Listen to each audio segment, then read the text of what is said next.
Magandang araw po sa inyong lahat. Tawagin niyo na lang po ako sa pangalang Lando. Hindi ko tunay na pangalan. 39 years old.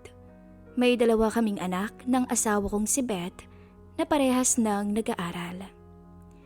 Nagtatrabaho si Mrs. sa opisina, hindi kalayuan sa aming lugar, habang ako naman ay busy sa aking negosyo. Hindi naman sa pagmamayabag ay maganda pa rin talaga ang misis ko kahit na nagkalaman ito ng kaunti. Makinis kasi si misis at napakaputi. Kahit 35 na ang edad ay mukha pa rin nasa 20s dahil na rin sa height niyang 5 flat. Ako naman ay sakto lang. Hindi naman yung tipong gwapo na pag-aagawa ng babae. Normal lang, matangkad at moreno. Hatid sundo ko si Mrs. sa trabaho nito at madalas ay marami akong nakikitang napapalingon pa rin dito. Siyempre bilang asawa, nakaka-proud talaga. Hindi ko na lamang pinapansin. Madalas pa nga ay ginagawa ko itong biro kay Mrs. Oh, ay na pala manliligaw mo eh. Wika ko kay Mrs. nang makita ko ngiting-ngiti na naman ang gwardya na babati sa kanya papasok sa opisina nila. Natawa si Mrs. sa sinabi ko at pinalo pa ako sa balikat. Marinig ka pa ni Mang Jun, lagot ka. Sige na. Ingat ka ha, I love you. Wika pa nito sabay halik sa akin.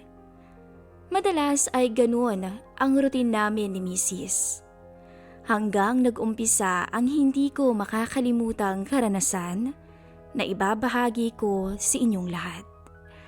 Nang magkayayaan kaming magkukumpare sa isang resort sa Batangas. Taong 2024 ito nangyari at hanggang ngayon ay sariwa ko pa rin naaalala ang lahat. Kung paano kami nagpalitan ng misis ng aking kumparing tawagin na lang rin natin sa pangalang Leo. Dahil nga magkakaklase lamang ang mga anak namin at isang linggo rin silang mawawala para sa kanilang field trip research, ay sinulit naming magkakakumpare o magkukumpare ang pagkakataon para makapag-bonding at makapagpahinga man lang kahit konti mula sa aming mga trabaho. Simula kasi noong kolehiyo ay solid na talaga ang samahan naming tatlo. Kung kaya naman kahit nagkaroon na kami ng sari-sariling mga pamilya, ay wala pa ring nagbago doon. Bagkus mas naging masaya pa nga nang mapansin naming magkakasundo ang pananaw at ugali ng mga babaeng pinili naming makasama habang buhay. Wala naman kahit na anong problema noong umpisa. Ngunit ngayong nagkaedad na kaming lahat, ay bigla na lamang nagbukas ng hindi inaasahang usapan si paring Leo. May kinalaman ito sa kanilang mag-asawa.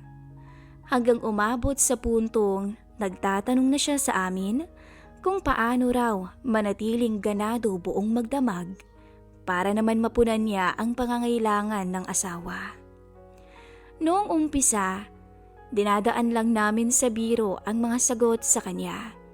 Pero hindi nagtagal ay napansin naming seryosong-seryoso pala si paring Leo sa paghingi niya ng payo. Doon ay inamin na ni paring Leo na alam niyang hindi na nasisiyahan ang misis niya sa kanya pagdating sa kama.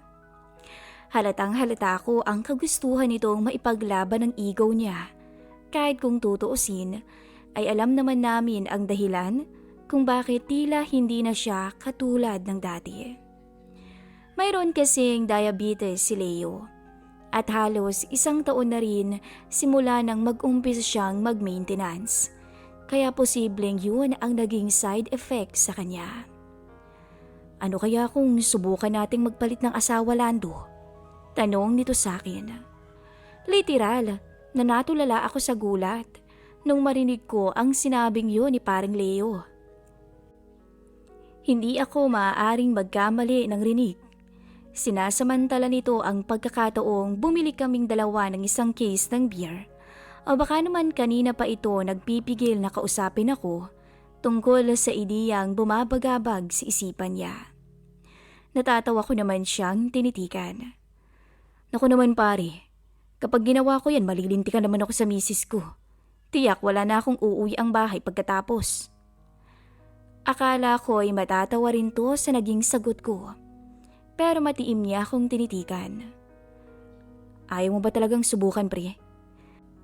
Anya tsaka bumaling sa kinaroroonan ng mga misis naming abala pa rin sa pinagsasaluhan nilang flavored beers. Tulad ni Beth pre, wala pa rin namang pinagbagong misis kong si Bibian. Maganda at sexy pa rin naman ang asawa ko kahit may anak na kami. Medyo napaghahalataan ko nang pinagtutulakan talaga nito ang misis niya sa akin. Pero nagdadalawang isip pa rin ako. Alam mo namang nakakatakot magalit ang misis ko pre. Sabi ko tsaka muling natawa sa kanya. Habang papalapit kami ng papalapit sa kinaroroonan ng mga asawa namin, ay ilang beses pa akong kinumbinsi ni paring Leo. Makailang ulit ko ring narinig sa kanya kung paano niya pinagmamalaki sa akin ang asawa niya. Kung sa bagay, inaamin kong natutulala din talaga ako minsan habang nakatingin kay Bibian. Hindi naman sa may lihim akong pagtingin sa misis ng aking kumpare, pero talaga naman kasing may pagkakahawig ito sa artista kong crush noong college. Kaya naman parang nabuhay sa kanya ang pagkabinata ko. Akala mo ba hindi ko napapansing lagi kang napapasulyap sa misis ko pre? Halos hindi ako nakareact sa sinabi ng kumpare ko dahil totoo naman ang sinabi niya. Ang totoo, ingat na ingat nga ako sa tuwing nagdanakaw ako ng tingin sa misis niya, pero hindi pa rin pala to nakatakas dahil mukhang binabantayan pala nito ang bawat kilos ko simula nung dumating kami ng resort. Kaya imbis na sagutin siya, ay napailing na lamang ako, pero patuloy pa rin siya sa pangungulit. Hanggang hindi na ako nakatiis nang kusang huminto ang mga paa ko ilang hakbang ang layo mula sa cottage namin. Ano bang plano mo Leo? May naiisip ka na ba? Tanong ko.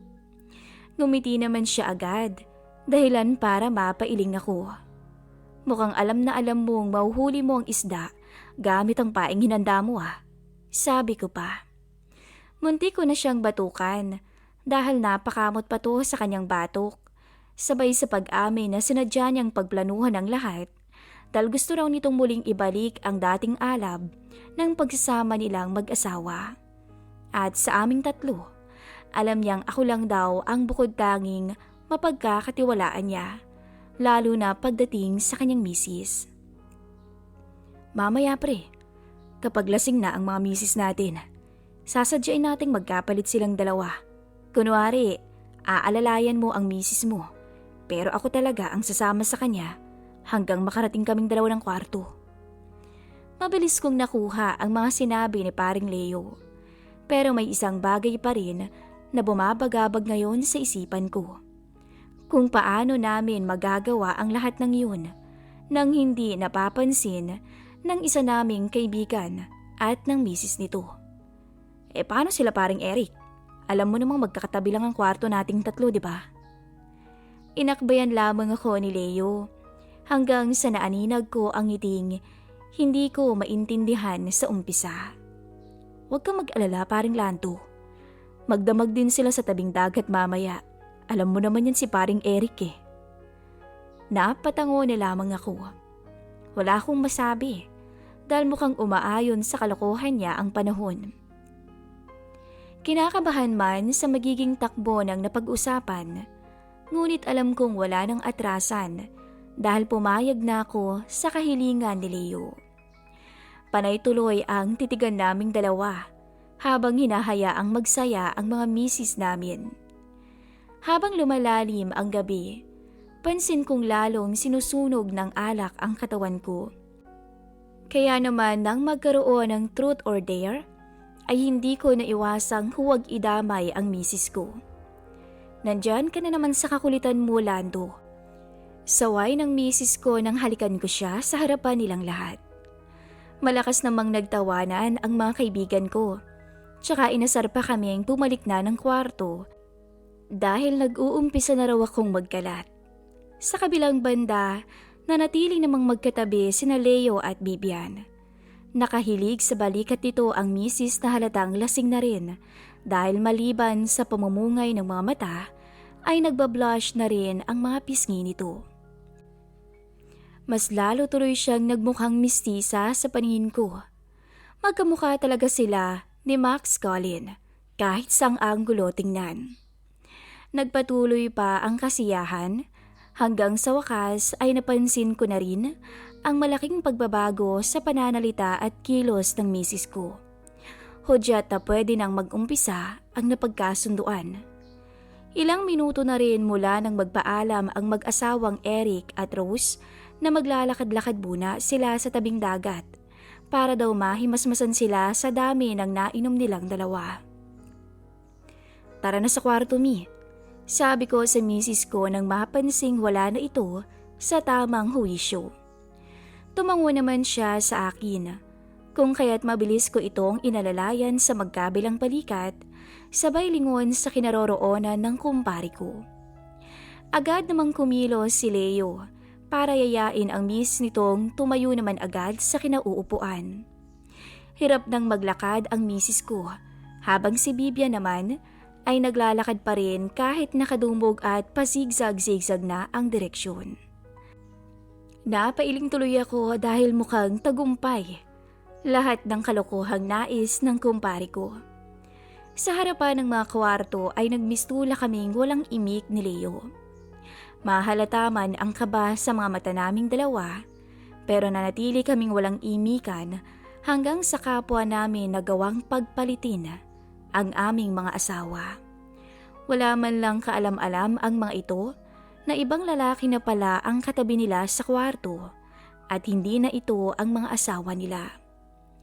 Nang magawa kong mailak ang pintuan, ay ilang beses ko pang pinag-isipan kung paano ko uumpisahan ang lahat.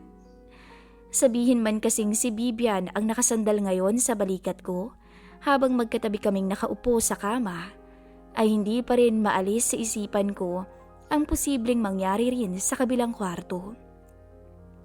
Wala tuloy akong nagawa kung hindi pumikit ng bahagya at saka tuluyang sinuyo si Bibian ng isang makasalanang halik na hindi naman ito tinutulan. Dahil sa hindi niya pagtutol ay unti-unti kong kinalas ang mga suot niya na lalong nagpabaliw sa akin. Napakaganda at napakakinis lahat ng meron siya. Hindi mahalatang may asawa at anak na. Walang naging imik si Bibian. Sa halip ay niyakap lang niya ako ng mahigpit sa madilim na kwartong yun at sinabi ang mga katagang, "Honey." Lihim tuloy akong napangiti. Ang lakas ng kabog ng puso ko nang marinig ang malambing nitong boses. Sa puntong yun, tuluyan akong nawalan ng rason para awatin ang sarili ko. Wala akong sinayang na mga oras sa nakaw naming sandali ng misis ng aking kumpare. Kusang naglapat ang katawan naming dalawa na tila kapwa tinupok ng makasalanang apoy. At hindi ko malilimutan ang magandang mukha niya sa harapan ko habang kagatlabi nitong tinatanggap lahat ng alapaap na kaya kong ibigay sa kanya ng gabing yun. Ako man ay nawala rin sa sarili sa namagitan sa amin. Hindi ko na rin tuloy maisip kung anong itsura ng asawa ko ngayon sa piling ng aking kumpare. "Ikaw, honey, ganadong-ganado ka yata ngayon." Sabi nito na may kasama pang hingal nang tuluyang makontento kaming dalawa. Hindi ko siya sinagot dahil alam kong oras na marinig nito ang boses ko ay baka otomatiko itong mahimasmasan. Lihim na lamang kong napangiti habang nakapako ang mga kuko niya sa aking likod. At sa huling pagkakataon ay sinuyo ko siya sa labi. At muling sinulit ang pambihirang pagkakataon sa piling ng babaeng minsan kong inasam. Hindi ko sinayang ang bawat minutong kasama siya at wala siyang nagawa kundi mapakapit na lang ng mahigpit sa kobre kama. Nakakabaliw ang mga sandaling yun at hindi ko talaga yun makakalimutan. Sa huli, tuluyan nang nakatulog si Bibian sa sobrang kalasingan at pagod. Kaya maingat na akong naglakad papunta sa kwarto naming mag-asawa upang huwag itong magising. Akala ko may maaabutan pa ako, pero naabutan kong nakaayos na ang kumpare ko habang nakaupo sa may sofa, habang si Mrs. naman ay mahimbing na rin ang tulog. "Kumusta?" Pabulong na tanong ni Leo na agad ko namang sinagot ng isang thumbs up. "Salamat, pre. At least alam kong sumaya ang misis ko ngayong gabi," sabi niya sabay ngiti. Wala tuloy akong nagawa kung hindi ang mapangiti na rin sa aking kinatatayuan habang nakatingin sa aking asawa. Kumusta naman kayo ni misis kanina, pare?" Inaasahan kong hingiti ito bilang tugon, ngunit nagulat ako sa naging sagot niya sa akin. "Ayos naman, tawa ng tawa ang misis mo habang paulit-ulit akong hinahampas sa balikat. Tapos bigla siyang naduwal at nakatulog na lang pagkatapos." Imbis na maawa sa kaibigan ko, ay natawa na lamang ako habang tinatapos nito ang kwento. Buong akala ko pa naman, habang nagpapakasasa kami ng misis niya, ay ganun din sila ng misis ko. Pero laking konsumisyon pala ang natanggap niya mula rito. Buong akala ko nga'y madidisappoint si Leo, ngunit maging ito ay natawa na rin bago muling nagpasalamat sa akin. Yun lang daw naman ang gusto niya, ang maging masaya ulit sa kama ang asawa niya. Ayos lang daw sa kanyang tulugan siya ng misis ko, kung kapalit naman nun ay kasiyahan ng misis niya na hindi na niya maibigay-bigay sa ngayon. Hanggang dito na lamang po ang aking maiksing istorya at salamat po sa mga nakinig.